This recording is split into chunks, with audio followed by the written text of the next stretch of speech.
109। यद्यपि जोषिता नहीं अधिकारी, दासी मन क्रम बचन तुम्हारी, गूढ़ तत्व न साधु दुरावई, आरत अधिकारी जहाँ पावई, अति आरती पूछऊं सुरराया, रघुपति कथा कहऊ करिदाया, प्रथम सुकारण कहु विचारी,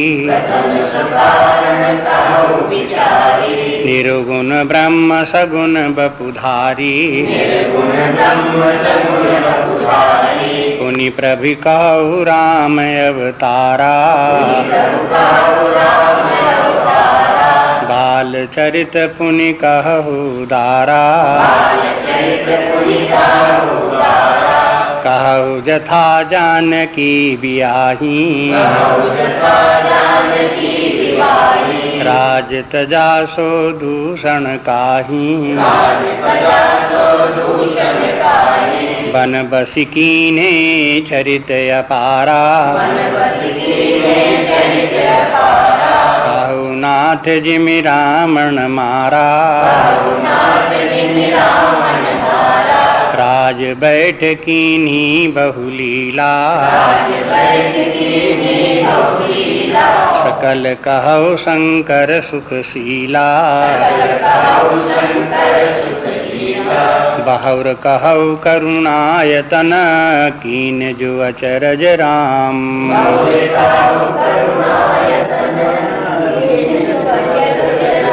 प्रजा सहित रघुवंश मणि, किम गवने निज धाम, गवने निज धाम, सियावर रामचंद्र की जय, पवन सुत हनुमान की जय, बोलो भाई सब संतन की जय।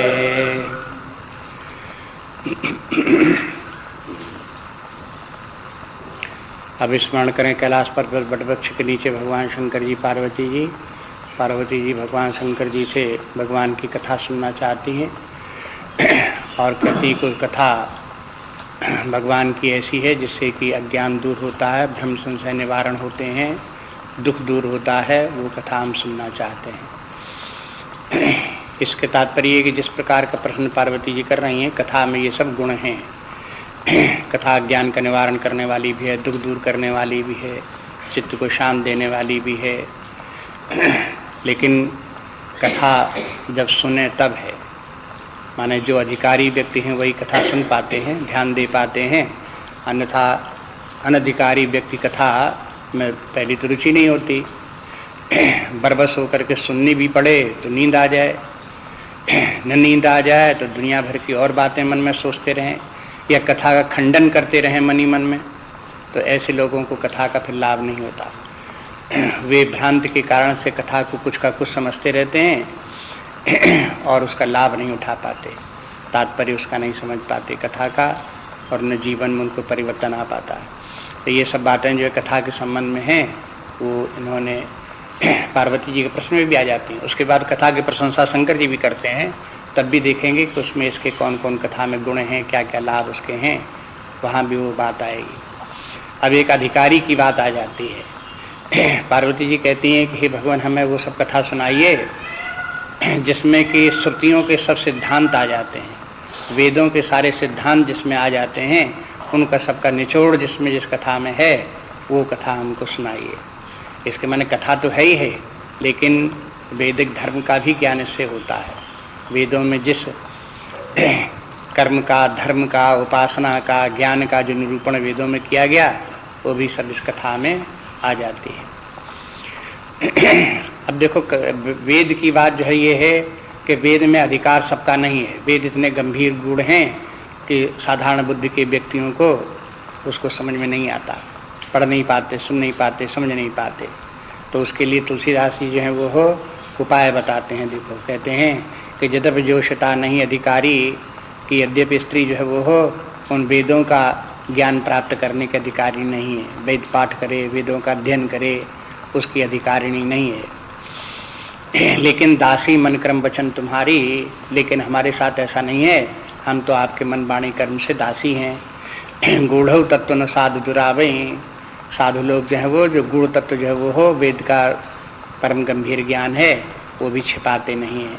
आरत अधिकारी जहाँ पामही, जहाँ देखते हैं कि सुनने वाला व्यक्ति जो है वो हो अधिकारी है, तो उसको वो ज्ञान देते हैं। आर्त के माने हैं जो दुखी है, जो दुखी होकर के शरणागत हुआ है, उसको भी वे साधु लोग वो ज्ञान, तत्व का ज्ञान बता देते हैं, समझा देते हैं उसको। इन दोनों पंक्तियों में सिद्धांत की बात कही गई कि मैंने इस प्रकार का जो है नियम ऐसा ऐसा करके है। वो दो पंक्तियों में एक ओर से अनधिकारी कौन है ये भी बता दिया, और दूसरे उन अधिकारियों में भी अधिकारी कौन है, ये दोनों भी बातें बता दी। कुछ अधिकारी हैं, कुछ अनधिकारी हैं।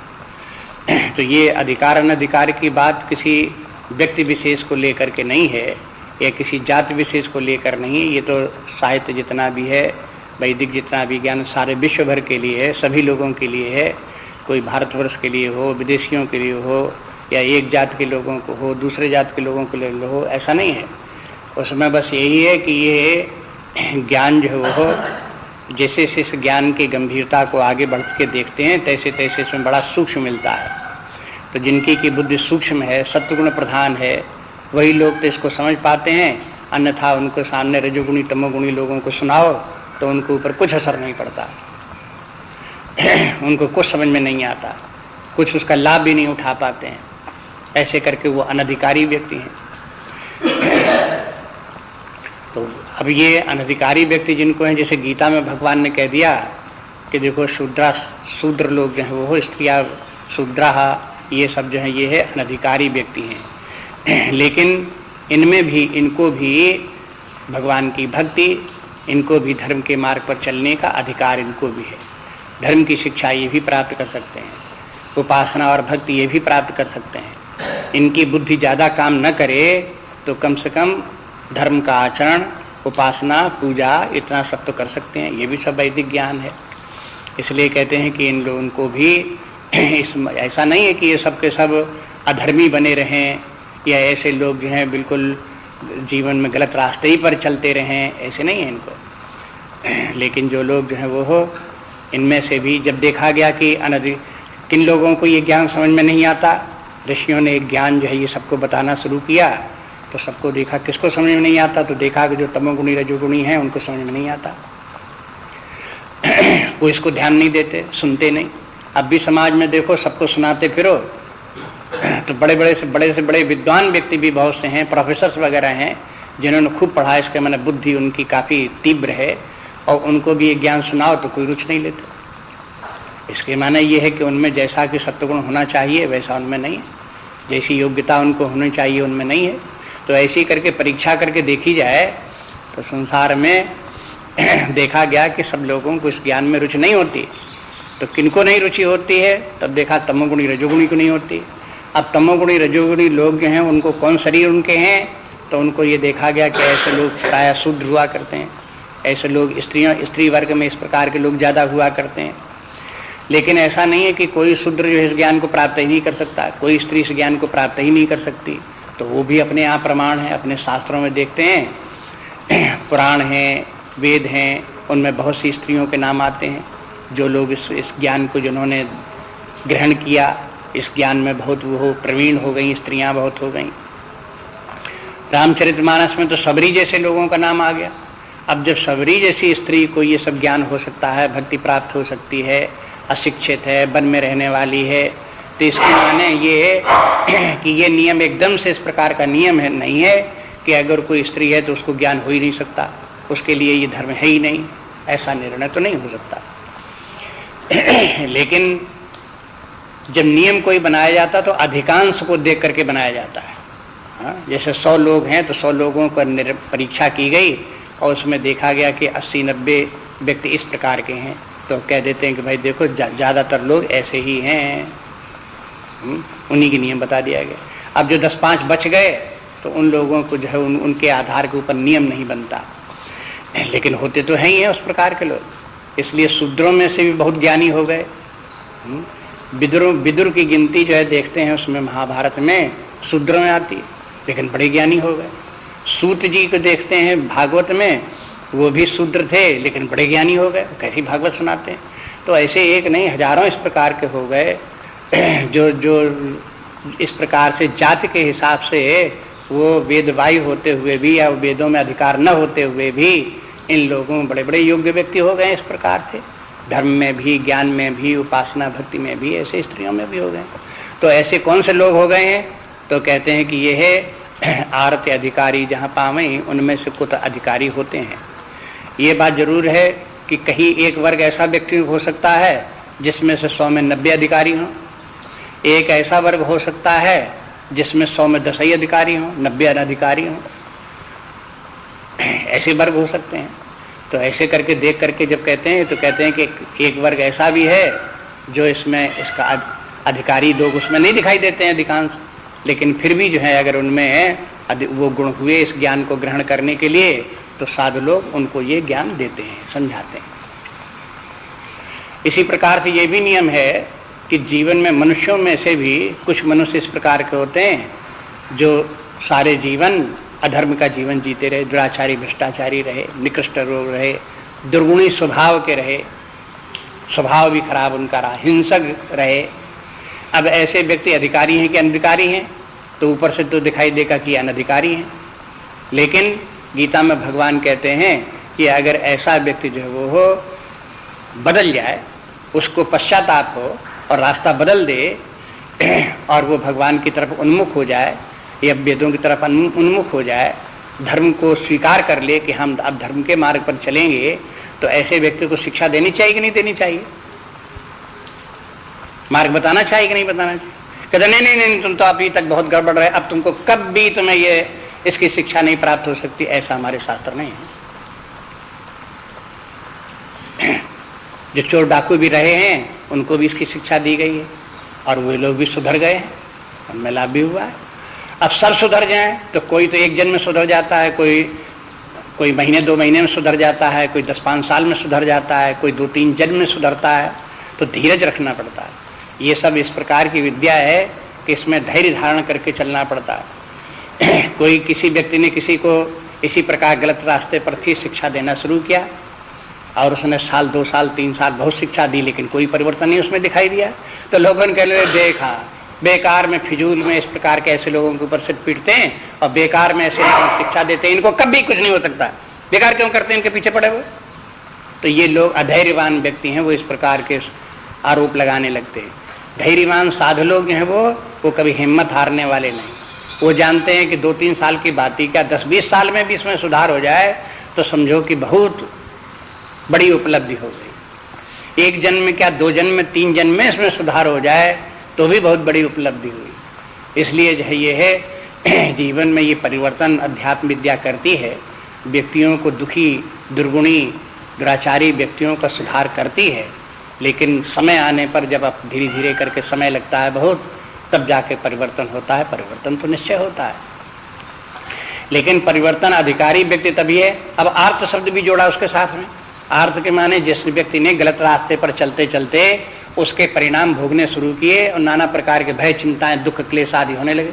आजकल भी डाकू लोग जीवन जीते हैं, 10-10 साल 20-20 साल तक डाका डालते हैं और उसके बाद वो जंगलों में जगह जगह छिपते भागते और चिंता में और गोलियां चलाते चलाते फिर हार जाते हैं अंत में जीवन में। और फिर ये सोचते हैं कि अब चलो कहीं सरेंडर कर दो, अब चलो इसको छोड़ो, अब इससे अब चलेगा नहीं, ये तो बड़ा दुखदाई है, बड़ी अशांति करने वाला है। ये बात उन लोगों की भी समझ में आ जाती है और वो फिर लोग जो है वो अपने आप को समर्पण कर देते हैं। समर्पण की भावना कहाँ से आती है उनको? जब पश्चाताप करते हैं बहुत बात गलत रास्ता से समर्पण भी करने लगते हैं, छोड़ देते हैं उस रास्ते को। तो ऐसी स्थितियां आती हैं, ऐसे लोग आर्त कहलाते हैं। फिर जिन्होंने कि खूब उसका दुष्परिणाम भोग लिया और खूब दुखी हो गए और उनको कोई रास्ता नहीं दिखाई देता और फिर सही रास्ते के धर्म के मार्ग पर आ गए या भगवान की शरण में आ गए, तो वे लोग आर्त हैं। तो कहते हैं ऐसे आर्त लोगों को शिक्षा देनी चाहिए नहीं देनी चाहिए? तो उसको तुलसीदास जी कहते गुढ़ तत्व न साधु दुरावई, ऐसे लोगों के सामने भी गुड़ तत्व छिपाते नहीं, साधु लोग उनको बताते हैं भाई देखो भगवान की महिमा ऐसी ऐसी है, उनका नाम जपो, उनका ध्यान करो, पूजन करो, तुम्हारे सारे पाप मिटेंगे, तुमको चित्त में शांति मिलेगी, सारी बातें उनको बताते, कोई कुछ छिपाते थोड़ा।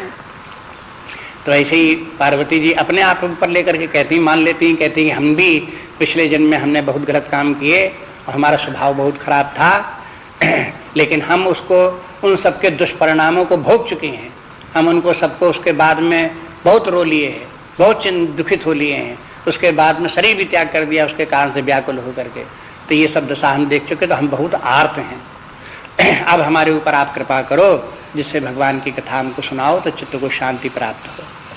अब देखो एक गलत रास्ते पर चलने वाले व्यक्ति को पश्चाताप भी बाद में होता है, जैसे सती को अब इसमें इस शरीर में आकर के, पार्वती के शरीर में आकर के पूर्व जन्म की जब उनको स्मृति आती है तो बड़ा पश्चाताप होता है। पश्चाताप भी अपने गलत किए हुए काम के बाद में जब व्यक्ति के हृदय में दुख उत्पन्न होता है उसका नाम पश्चाताप। पश्चात माने बाद में, ताप के माने दुख होना। जब व्यक्ति को बाद में दुख होता है अपने किए ऊपर तो उसे पश्चाताप कहते हैं। तो ये पश्चाताप व्यक्ति को जब होता है वो हो तब वो उस आर्थ की अवस्था में उस समय, और उस पश्चाताप से भी बचना चाहता है। यद्यपि अब वो सही रास्ते पर आ गया, मान लो पार्वती जी अब बिल्कुल सही रास्ते पर आ गई, भगवान की इतनी उपासना भी शंकर जी की, शंकर जी ने उनको स्वीकार भी कर लिया, तो भी उनके मन में थोड़ी सी टीस बनी रहती है कि देखो हमने इनके साथ में इतना गलत व्यवहार किया और इस प्रकार से हमको दुख भोगना पड़ा। वो बात याद ही आ जाती है। तो ये जो याद आ जाती है उसकी और फिर दुख होता है, इस दुख से भी तो बचना है कि हमेशा हमेशा उसी को याद करते रहो, दुखी होते ही रहो। अब उससे बचने का उपाय क्या है? तो उसके लिए पार्वती जी कहती हैं कि उससे भी तो बचें। अब आप कृपा करके भगवान की कथा सुनाओ तो हम ये जो हमको अब भी पूर्व जन्म की कथा स्मरण आकर के पश्चाताप होता है, दुख होता है, उससे हमारा छुटकारा हो। तो इसलिए कहते हैं अति आर्त पूछो रघुराया। वो साफ साफ कह देती हैं कि आप हमें अधिक मानो न मानो, लेकिन आर्त तो हम हैं ही हैं, इसलिए हमको आर्त समझ करके अति आर्त पूछो। और आर्त में भी हम साधारण नहीं, अति आर्त हैं। और उसके कारण से हे सुरराया, हे महेश्वर भगवान शंकर जी, हम आपसे पूछते हैं रघुपति कथा कहो कर दाया, कि भगवान की कथा जो है दया करके हमें आप सुनाइए, जिससे हमारा आर्त भाव छूटे, हमारे दुखों से निवृत्ति हमारी हो।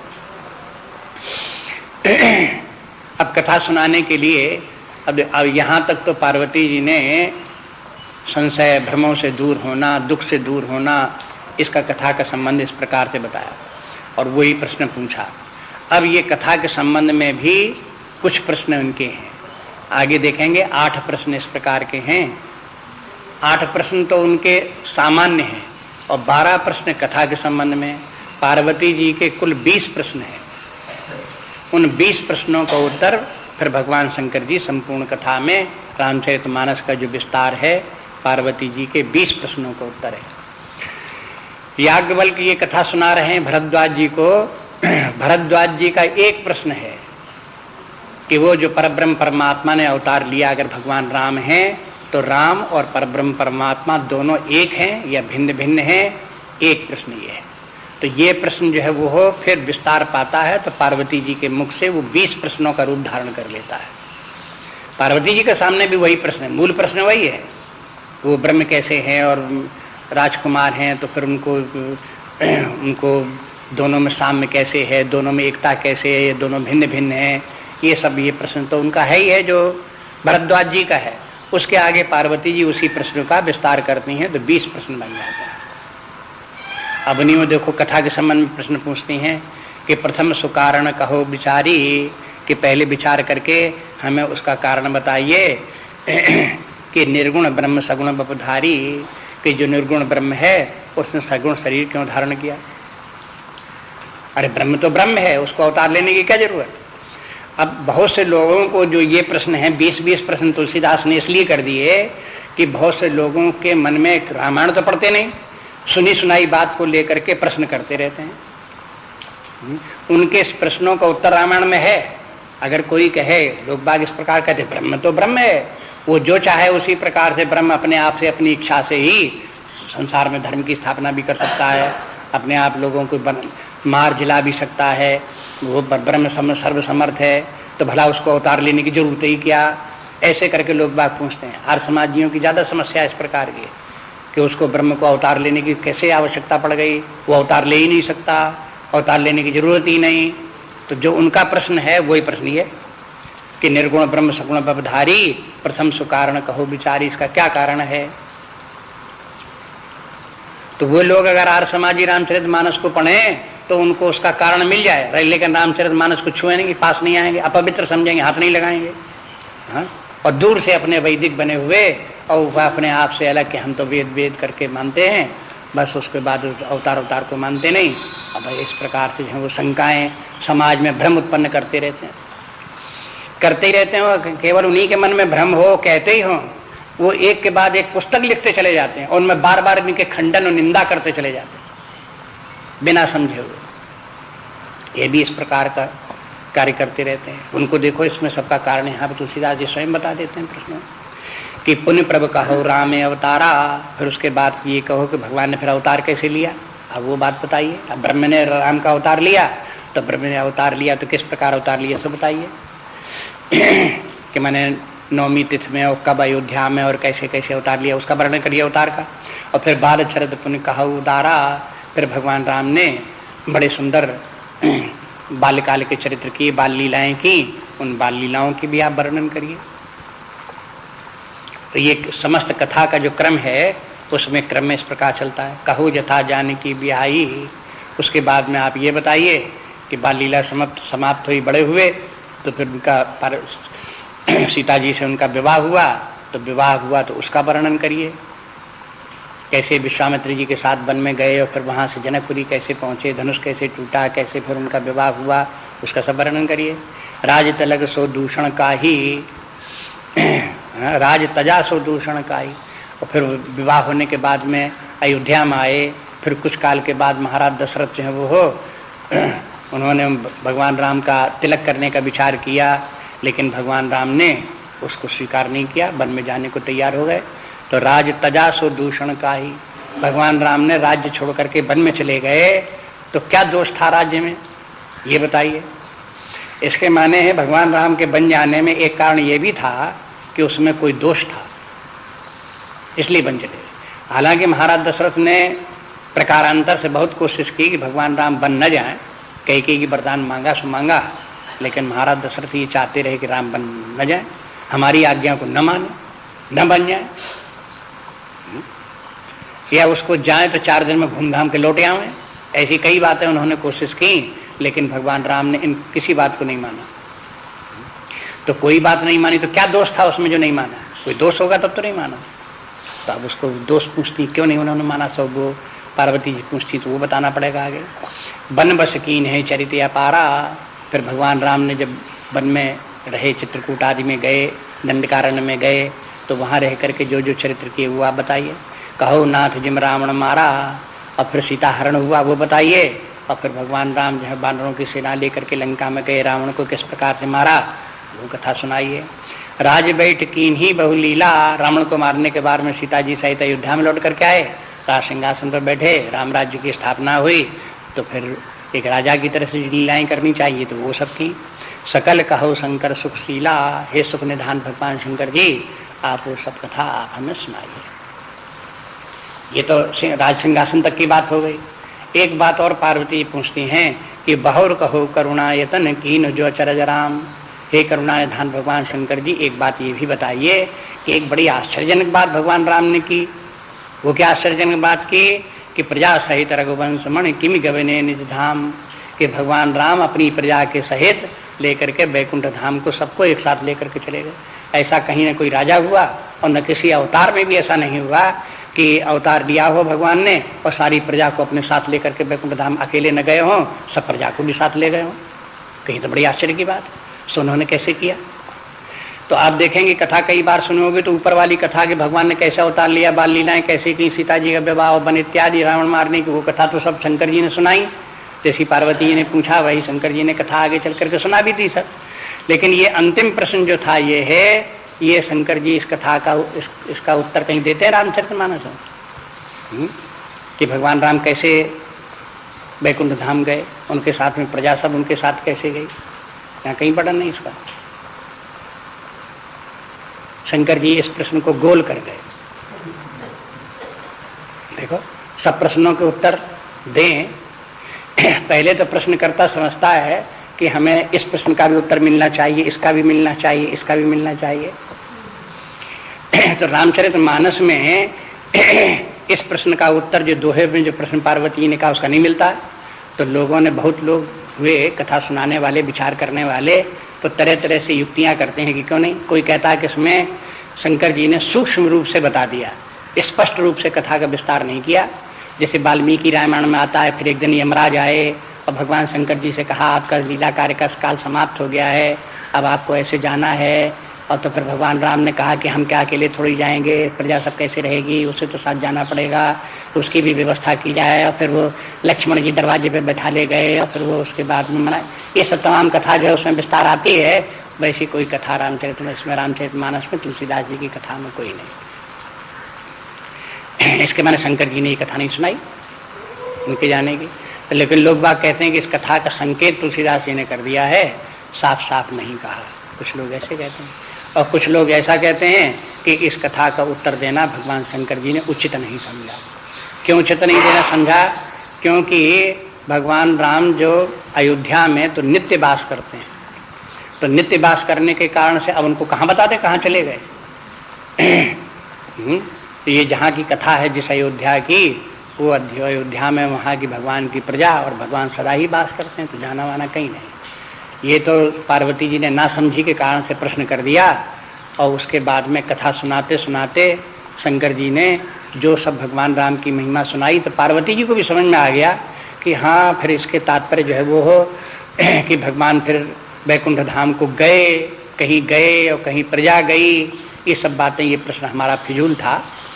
और पार्वती जी को अगर समझ में ना आ गया होता इतनी कथा सुनाने के बाद में, तो उत्तर कांड में जैसे पार्वती जी ने प्रश्न कर दिया काकभूषण को लेकर के कि काकभूषण को भक्ति कहाँ से आ गई, तो वहां पर वो पार्वती जी ये भी पूछ सकती थी, भगवान आपने सब कथा तो सुना दी, लेकिन भगवान के वैकुंठ धाम के गमन की कथा तो सुनाई नहीं, हमने वो भी तो पूछी थी।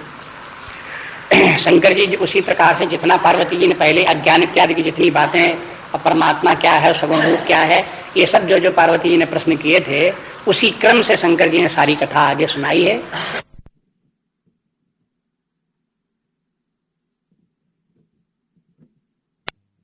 इस प्रकार से भगवान का अवतार इत्यादि होता है, वन में जाते हैं, वो सब भी कथा उसी क्रम से सुनाई है। तो सब पार्वती जी सुनती गई। लेकिन अंत में अगर उन्होंने ये कथा वैकुंठ धाम के जाने की न सुनाई होती शंकर जी ने, और उसको सुनाना उन्होंने टाला होता, तो पार्वती जी पूछ सकती थी। एक कथा एक प्रश्न हमारा रह गया, अंतिम में सब प्रश्नों का उत्तर दिया, एक बच गया। लेकिन पार्वती जी ने वो प्रश्न दोहराया भी नहीं, पूछा भी नहीं कि एक रह गया। इसके माने या तो उस प्रश्न के का उत्तर मिल गया, पार्वती जी को समझ में आ गया, अथवा पार्वती जी को ये समझ में आ गया कि हमारा उत्तर प्रश्न ही व्यर्थ था, उसके प्रश्न के उत्तर की जरूरत ही नहीं थी, हमने बेकार ही प्रश्न किया। ऐसा कुछ हो गया, इसलिए इसका प्रसंग नहीं आता। अब आगे देखिए, पुनः प्रभ कहो स तत्व बखानी, यही विज्ञान मगन मुनि ज्ञानी, भगति ज्ञान विज्ञान विरागा, पुन सब वर्ण सहित विभागा।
नहीं होई,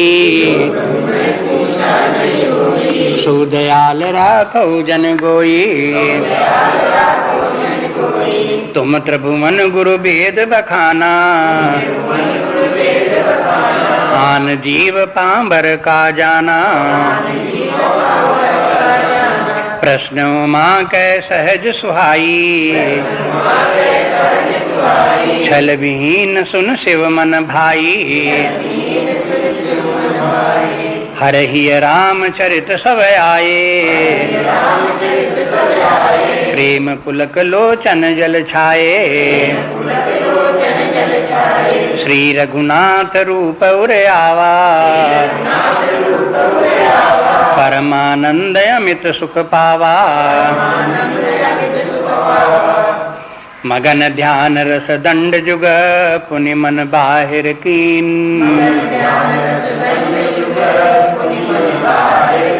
रघुपत चरित महेश तब, हर्षित वर्ण लीन। सियावर रामचंद्र की जय, पवन सुत हनुमान की जय। भाई सब संतन की जय। पुन प्रभु कहो सो तत्व बखानी।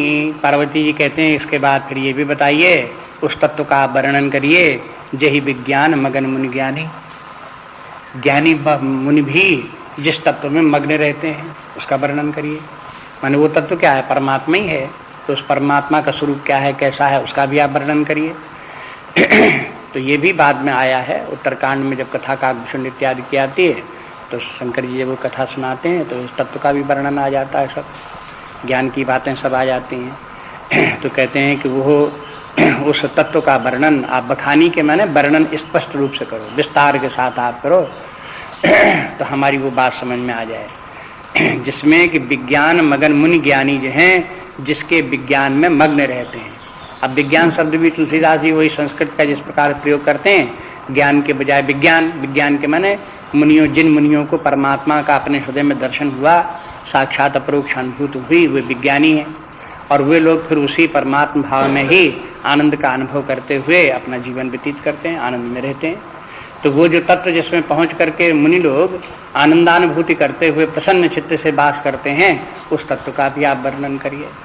और यही मुख्य प्रयोजन, अंत में सब कथा का सार यही है कि सब कथा सुनने के बाद व्यक्ति को परमात्मा तत्व समझ में आ जाना चाहिए, अपने हृदय में उसे दिखना भी चाहिए, अनुभव में भी आना चाहिए, और उसी परमात्मा तत्व में निमग्न भी रहना चाहिए। प्रसन्न होकर के, आनंदित होकर के उसी में वास करे और फिर व्यवहार करता रहे, हाँ, जीवन जीता रहे। तो शांत में उल्लास पूर्वक, प्रसन्नता पूर्वक, प्रेम पूर्वक फिर उसका जीवन चलता रहे। कहीं कोई दुख नहीं, कोई चिंता नहीं, कोई क्लेश नहीं, कोई परेशानियां नहीं, उन सब से मुक्त होकर के इस प्रकार से रहते हैं। वो उसी तत्व में जिनका की चित्रवण करता है, वो आनंद में जीवन जीते हैं। तो उसको भी पार्वती जी पूछते हैं। भगति ज्ञान विज्ञान विरागा, पुनः सब वर्ण सहित विभागा। ये सब साधन है कि उस स्थिति को प्राप्त करने के लिए जिन साधनों की आवश्यकता होती है, तो भक्ति भी है, ज्ञान है, विज्ञान है, वैराग्य है, ये सब होना चाहिए। व्यक्ति धर्म के मार्ग पर चले, वैराग्य प्राप्त हो, उपासना करे, ज्ञान प्राप्त करे, विज्ञान प्राप्त करे, साक्षात परमात्मा के दर्शन करे। इनके किस किस प्रकार से ये सब साधन प्राप्त होते हैं, इनका मार्ग किस प्रकार से है, इनकी वो सब भी साधन बताइए। पुनः सब वर्णों सहित विभागा, विभाग के माने हैं इनके और प्रकारांतर भेद हैं, वो भी सब आप बताइए। ये तो मुख्य नाम बता दिए, वो भी सब बताइए। जैसे भक्ति है तो एक साधन भक्ति है, एक साध्य भक्ति है, तो ये उसके विभाग हो गए। तो विभाग कर करके हमको बताइए भक्ति कितने प्रकार की है, पहले कौन सी भक्ति प्राप्त होती है, बाद में कौन सी भक्ति प्राप्त होती है। और फिर बहुत से भगवान के भक्त हैं, भगवान के सेवक भी हैं, भगवान के साथ भी रहते हैं, और वो भी जब भगवान प्रसन्न होते हैं, वरदान देने को कहते हैं, तो वो लोग भी भगवान से भक्ति मांगते हैं। तो जो अब वो कौन सी भक्ति मांगते हैं भगवान से, तो वो उसका भी हमें वर्णन करिए।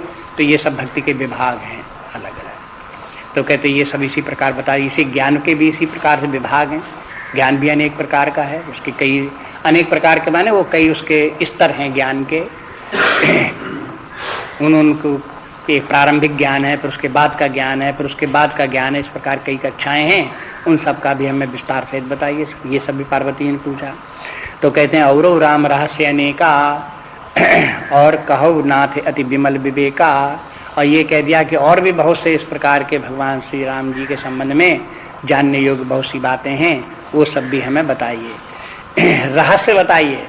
रहस्य माने जो साधारण लोग जिस बात को नहीं समझ पाते, ज्ञानी लोग ही समझते हैं, या जिन लोगों को भगवान के दर्शन प्राप्त हुए वही जो लोग बात जान पाते हैं, वो रहस्य की बात है।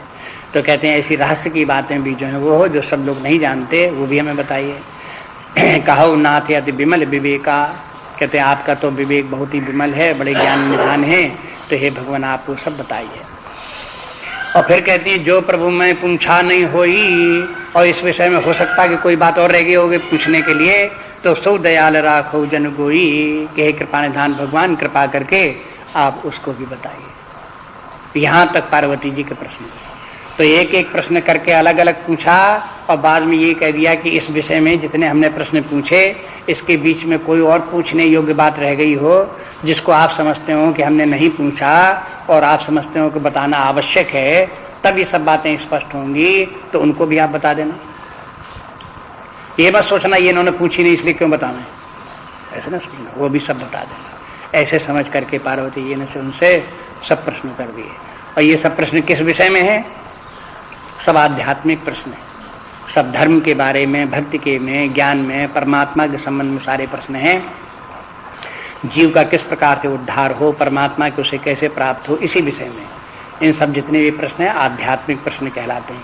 लौकिक प्रश्न इसमें कोई नहीं, इसमें ऐसा कोई प्रश्न नहीं है। भगवान शंकर जी बताइए कि हम हिमालय पर्वत पे यहाँ रहते हैं, बट वृक्ष के नीचे पड़े हुए हैं, अगर एक हम मकान बनवाना चाहें तो कैसे बनेगा? देखो कोई प्रश्न नहीं है।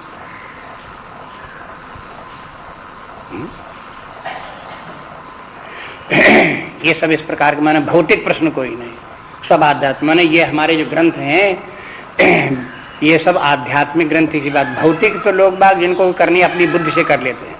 ऋषियों ने, मुनियों ने या भगवान ने इस प्रकार का एक विवेक किया, विचार किया कि देखो जीवन में, मनुष्य के जीवन में प्राप्तव्य दो बातें हैं। भौतिक उपलब्धि भी प्राप्त करनी चाहिए, आध्यात्मिक भी करनी चाहिए, करनी दोनों ही चाहिए।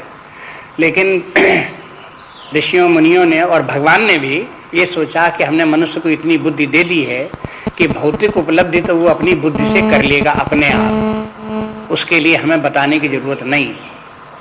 लेकिन आध्यात्मिक उपलब्धि व्यक्ति अपने आप नहीं कर सकता, उसे बताने की जरूरत है। इसलिए मुनियों ने ग्रंथ आध्यात्मिक उपलब्धि के लिए जितने वेद हैं, उपनिषद आदि हैं, ये सब ग्रंथ उसके लिए लिखे।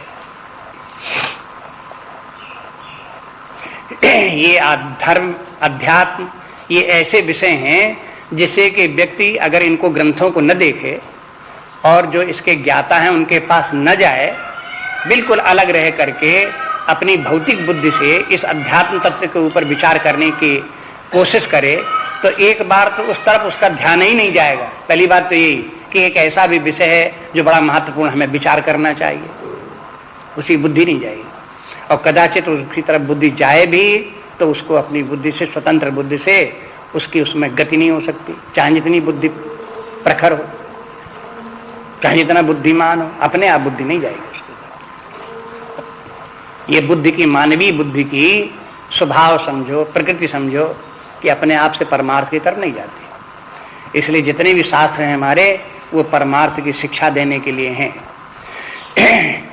साफ साफ बात बता दी कि लोगों को चाहिए कि अपने जीवन में सुख शांति चाहते हो तो शास्त्रों को देखें, सत्संग इत्यादि करें, तभी उनका उद्धार होगा। और वो ये कार्य अपने आप वो नहीं कर सकते। कहते क्या जरूरत है हमें इससे सत्संग की, क्या जरूरत है शास्त्रों को पढ़ने की? तो कहते न पढ़ोगे तो फिर आप भौतिक बने रह सकते हो, भौतिक उपलब्धि कर सकते हो, बहुत धन संपत्ति इकट्ठे कर सकते हो, बड़ा परिवार बना सकते हो, ये सब तुम्हारे साधन में है, तुम्हारी योग्यता क्षमता के अंतर्गत आता है, ये सब कर लोगे। लेकिन अध्यात्म तुम्हारे अंदर विकसित अपने आप हो नहीं होगा।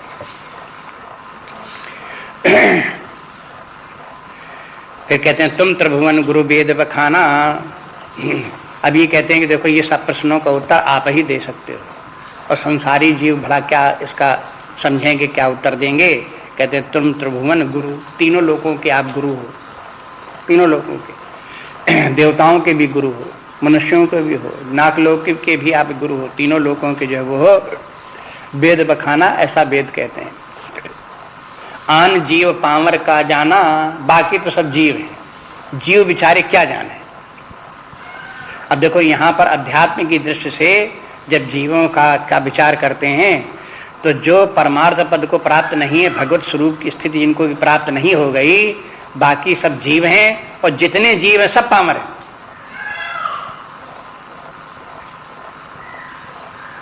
अब कोई तिल मिलाने लगे कि हम जीव हैं, देखो हमको गालियां दे रहे हैं, तुम मानते रहो क्या करो। लेकिन ये है लोगों को उत्साहित करने के लिए कि जीव पांवरता में न पड़ा रहे, वहां से निकल करके शास्त्रों को देखे और अध्यात्म के क्षेत्र में आवे, परमार्थ के क्षेत्र में आवे, परमात्मा को समझे, परमात्मा भाव में स्थित होने की कोशिश करे, वो फिर पामर नहीं है, पामरता उसकी समाप्त हो गई। कभी कभी संसारी अज्ञानी जीव भी अगर उनको वो शास्त्र वगैरह देखें या कहीं, जैसे तो शंकराचार्य जी मूढ़ मत बोलते रहते हैं, भज गोविंदम गोविंदम भज मूढ़ मते, तो मूढ़ मत बोल देते हैं, तो लोग बाग को बड़ा अटपटा लगता है लोगों को सुन करके कि हमको मूढ़ बता रहे हैं, हमको पावर बता रहे हैं। लेकिन चाहे जितना अटपटा लगे उनको, चाहे जितना तिल मिलाएं, लेकिन बात अपने स्थान पर सत्य है तो सो सत्य है। मूढ़ता है ही है तब तक जब तक परमार्थ उसके हृदय में नहीं आया, परमात्मा की तरफ उन्मुख नहीं हुआ, संसार में लिप्त है, भोगों में विषयों को सुखदायी समझ करके उन्हीं में पड़ा हुआ है, और वहां नाना प्रकार के क्लेश भी हैं, नाना प्रकार के दुख भी हैं, तो भी वहां से निकलना नहीं चाहता, और पावरता किसे कहेंगे। नाना प्रकार के क्रोधादि विकार मन में भरे हुए हैं, नाना प्रकार के लोभ अहंकार मन में भरे हुए हैं, और उनके काल से दुखी हो रहा है और उससे निकलने का विचार नहीं कर रहा है, तो भला और पावरता का लक्षण किसे आप कहोगे।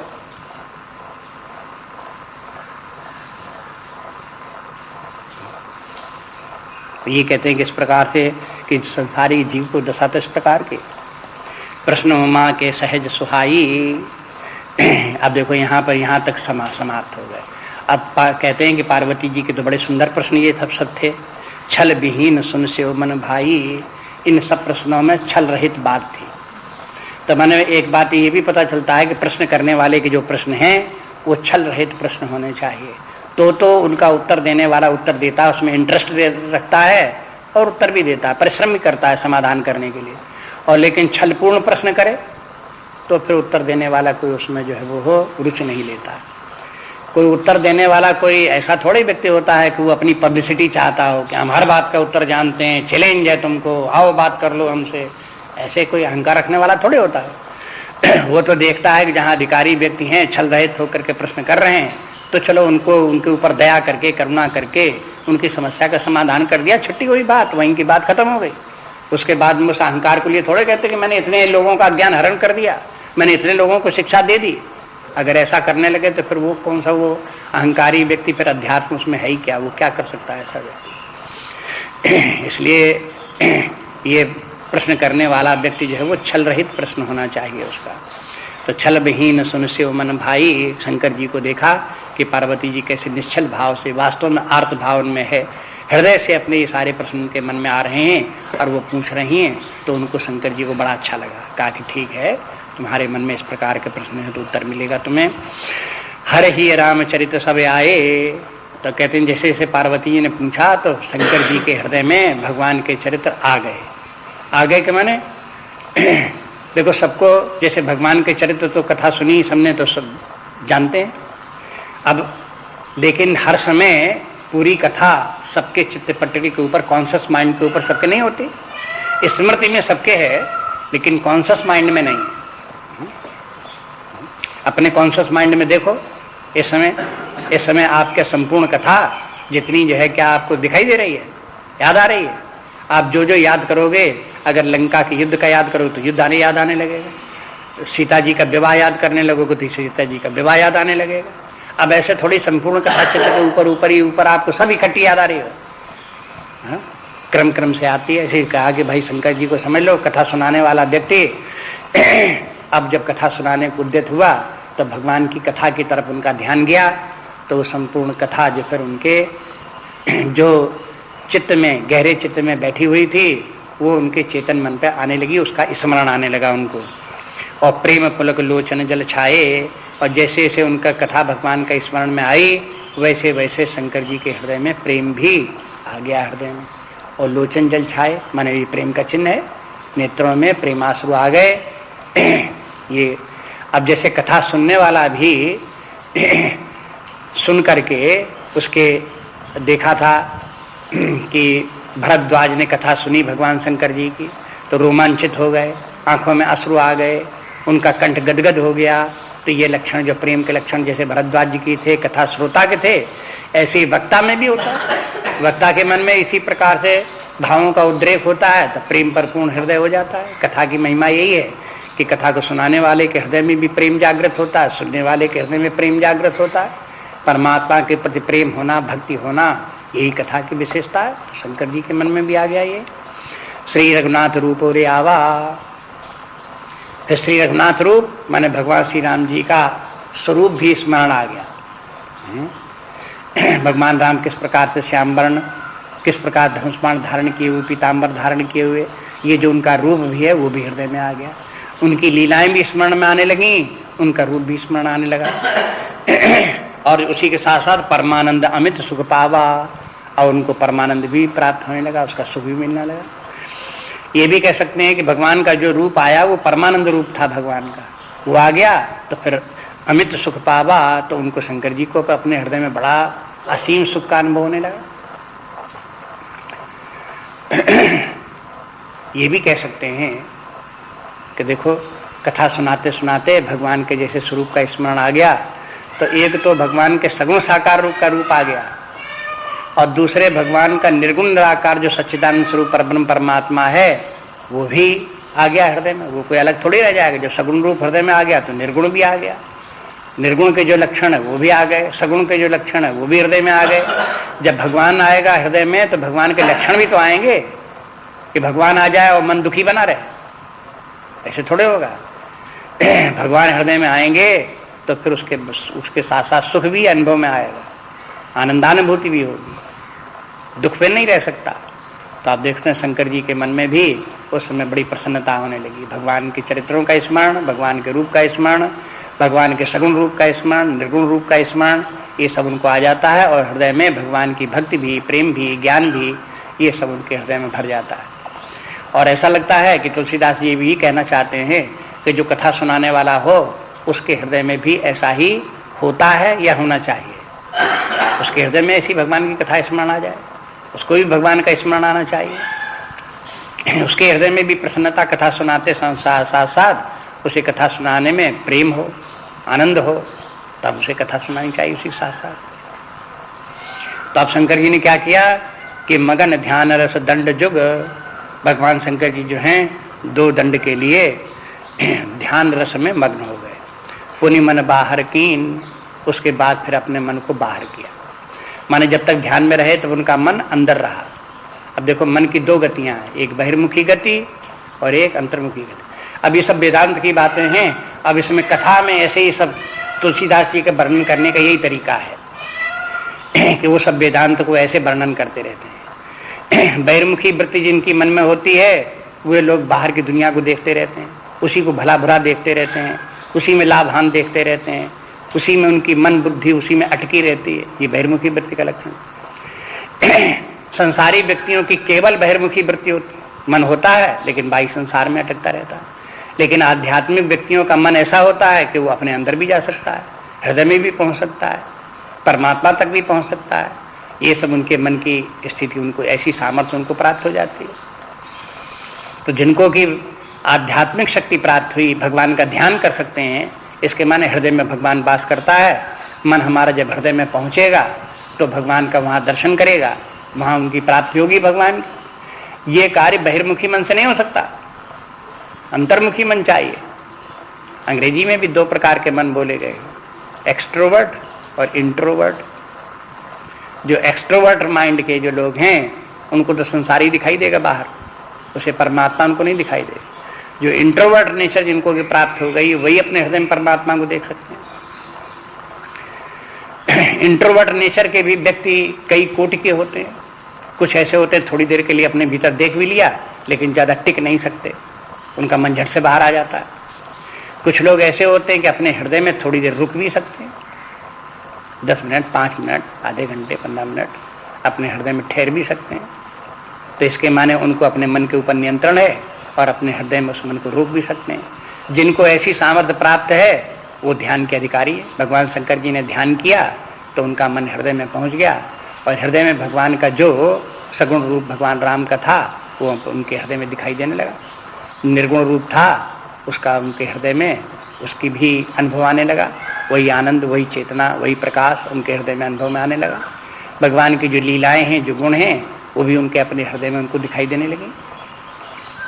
तो ये सब बातें होती हैं, लेकिन कहाँ होती हैं? हृदय में होती हैं। जैसे भगवान शंकर जी की वही परमात्मा को देखा जाता है। तो ध्यान, मगन ध्यान रस। अब ध्यान में भी एक रस है। रस के माने ध्यान के समय, रस के माने सुख। संस्कृत में रसो वैशाख माने रस के माने सुख। सुख संसार में जिस प्रकार से लोगों को बाह्य जगत में सुख दिखाई देता है, इस प्रकार से आध्यात्मिक पुरुषों को, भक्तों को, ज्ञानियों को अपने हृदय में सुख दिखाई देता है, अनुभव में आता है और वो सुख ध्यान की अवस्था में प्राप्त होता है। तो भगवान शंकर जी ने जैसे भगवान का ध्यान किया, हृदय में पहुंचे तो उनके मन को एक आनंद की अनुभूति भी हुई और फिर उन्होंने थोड़ी देर उसी अवस्था में रहने के बाद में, अगर शंकर जी ज्यादा देर उसी अवस्था में बने रहे और उसी आनंद का लेते रहे तो कथा हो गई। फिर कथा खत्म हो जाती है। पार्वती जी को उठ कर निराश होकर जाना पड़ता कि अरे भगवान शंकर जी तो स्मरण करते करते श्री राम जी का समाधि में चले गए और कितने वर्ष तक? 84,000 वर्ष तक। हैं? कितने हजार वर्ष तक के लिए छुट्टी हो गई, अब चलो। तो ऐसे शंकर जी ने नहीं किया, 2 दंड के लिए केवल ये कार्य किया। अब कथा सुनाने कोई बैठे और 1 घंटे के लिए समाधि में बैठ जाए तो कथा सुनने वाले क्या करेंगे? कब तक बैठे रहेंगे? प्रतीक्षा करते रहेंगे, उठ के चले जाएंगे। तो उस समय भी भगवान का ध्यान करे कथा सुनाने के पहले, लेकिन थोड़ी देर के लिए, 10 मिनट के लिए, 5 मिनट के लिए, 15 मिनट के लिए थोड़ी देर भगवान का ध्यान कर ले तो उसमें चित्त में भगवान के गुण आ जाए, उनका प्रभाव आ जाए, प्रेम आ जाए, ज्ञान आ जाए, वो फिर जागृत हो जाए और फिर कथा सुनानी चाहिए। इसके मतलब ये भी लौकिक बुद्धि लेकर के भगवान की कथा नहीं सुनानी चाहिए। मैंने संसार की बातें ही कथा में सुनाते रहो और संसारी बुद्धि भी बनाए रहो, ऐसे नहीं है। उस बुद्धि में परमात्मा का स्मरण आना चाहिए, ज्ञान भक्ति सब आनी चाहिए, उसी के बल पर कथा सुनानी चाहिए। तो जैसे शंकर जी ने कथा सुनाना प्रारंभ किया, कथा सुनाने का ये तरीका है। पहले तो मान लो कोई प्रश्न करता है तो प्रश्न वाले के उसके सब प्रश्नों को सावधानी पूर्वक शांति से सुनता रहे, धैर्य पूर्वक। पार्वती इतने प्रश्न सुनाते गए, शंकर जी ने ये नहीं कहा कि हाँ तुम्हारा प्रश्न हो गया बहुत, अब बंद करो, हैं अब हम उत्तर देते जाते, पहले उसको सुन लो तब प्रश्न करना। ऐसे नहीं कहा कि तुम जब तक बोलना तब तक बोल लो, जितने प्रश्न करना कर लो। जब तुम प्रश्न करते करते जब तुम थक जाओ, तुम्हारी शांति हो जाए, चित्त को जब लगे कि हमने सब कह लिया, तब देखा जाएगा। तो इस प्रकार से देखते हैं। ऐसी गीता में भी देखते हैं, अर्जुन जो है भगवान कृष्ण से कुछ पूछना चाहता है लेकिन वो बोले चला जाता है, बोले चला जाता है।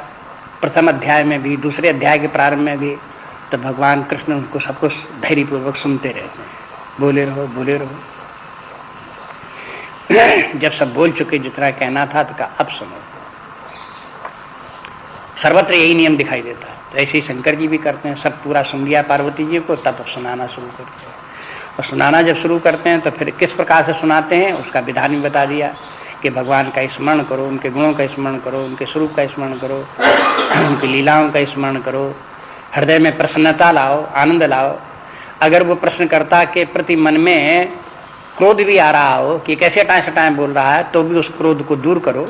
उसको जब सुनाओ, समझाओ, तब प्रेम पूर्वक समझाओ, हृदय में प्रेम ला करके समझाओ, इस कथा को शांति लेकर के समझाओ, हृदय में आनंद रखो, तब तो इस कथा को बता पाओगे, इसका उत्तर हो पाएगा। कोई क्रोध करके झाए झाए करते हुए इनको समझाना चाहे तो वो गलत तरीका है। किसी व्यक्ति ने प्रश्न कर दिया ऐसा नहीं ऐसा, तो उत्तर देने वाला और गर्मा गया, ऐसा कैसा नहीं ऐसा, ये कोई उत्तर का तरीका नहीं होगा, गलत तरीका, रॉन्ग मेथड। शास्त्र कहते हैं उसको तो शांति रखे, मन में प्रसन्न भाव रखे, उदारता का भाव रखे, कृपा दया का भाव रखे, उसी भाव से उत्प्रेरित होकर के शांत पूर्वक उसका समाधान करें तो उसका कुछ असर होगा। और जो जैसे टिट फॉर टैट कि जैसे तुमने पूछा था ऐसा उत्तर सुन लो, तो ये तो झगड़ा तो हो सकता है लेकिन समाधान नहीं हो सकता। तो इसलिए कहते हैं मगन ध्यान रस दंड जुग पुण्य मन बाहिर कीन रघुपत चरित महेश तब हर्षित बरने लीन। तो कहते हैं इस प्रकार से फिर उसके बाद फिर भगवान शंकर जी ने भगवान श्री राम जी का चरित्र हर्षित माने हर्षित होकर के प्रसन्न होकर के कहना शुरू किया। देखो पहले भी कहा कि उनके मन में पहले सुख का हुआ, अमित सुख पावा, भगवान आनंद में भगवान हृदय में आए, हृदय में आनंद की अनुभूति भी हुई और फिर उन्होंने कथा सुनाई तो भी हर्षित होकर के सुनाई। ये सब के सब फिजूल में तुलसीदास ने सब नहीं लिख दिया, इतना विस्तार क्यों किया? वैसे भी कह सकते थे कि पार्वती जी ने प्रश्न पूछे, शंकर जी ने कथा सुनाना शुरू कर दिया, बात खत्म हो गई। तो कौन कहता कि कैसे कथा सुनाई, कोई पूछता थोड़े। लेकिन तुलसीदास जी ने अपनी तरफ से इसलिए बताया कि ये सब बातें जानने की हैं, कथा कैसे सुनाई जाती है, उसकी प्रक्रिया क्या है, कैसे भगवान का ध्यान रखा जाता है, कैसे प्रेम पूर्वक सुनाई जाती है, ये भी सब उन्होंने तुलसीदास ने समझा दी तक। अब ये कथा कल जो है वो शंकर जी जो बोलते हैं वो कल से देखते हैं। इसको शिव गीता करके कहते हैं। शंकर जी ने परमात्मा की बातें जो ज्ञान पूर्वक बातें यहाँ बताई हैं। भगवान की कथा तो बाद में शुरू होती है, लेकिन उसके पहले जितना वेदों का जो सार तत्व है, जो ज्ञान की बातें हैं, वो भगवान शंकर जी ने शुरू में बोल दी हैं। वो बड़ी महत्वपूर्ण गंभीर बातें हैं, उनको बड़ी सावधानी पूर्वक एक एक बात को समझना चाहिए। फिर आगे बढ़े। नान्या स्पृहा रघुपते हृदय मदीये सत्यं वदामि च भवान् अखिलान्तरात्मा भक्तिं प्रयच्छ रघुपुंगव निर्भरां मे कामादिदोषरहितं कुरु मानसञ्च। श्री राम जय राम जय जय राम, श्री राम जय राम जय जय राम, श्री राम जय राम जय जय राम, श्री राम जय राम जय जय राम, श्री राम जय राम जय जय राम, श्री राम जय राम जय जय राम, श्री राम जय राम